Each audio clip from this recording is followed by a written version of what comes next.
পাঠিয়েছেন জাতিকুর রহমান মহা অভ্যুত্থানের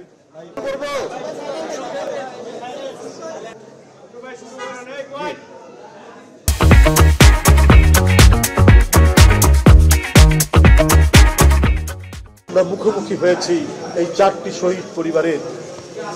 আমি এদেরকে সান্ত্বনা দেওয়ার কোনো ভাষা খুঁজে পাইনি। সান্ত্বনা সেদিনই সামান্যতম পাবো, তার পরিবার পাবে যারা তাদেরকে হত্যা করেছে।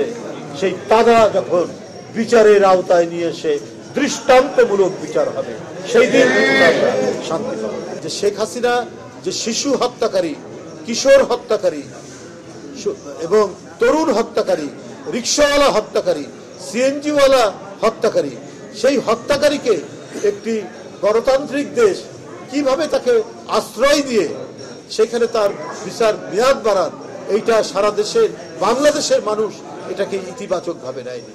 বরং ভারতের যে একটা আধিপত্যকামী মনোভাব রয়েছে, ভারতের যে একটা আগ্রাসী মনোভাব রয়েছে, আমরা যেটা বলবো সেটা করবে।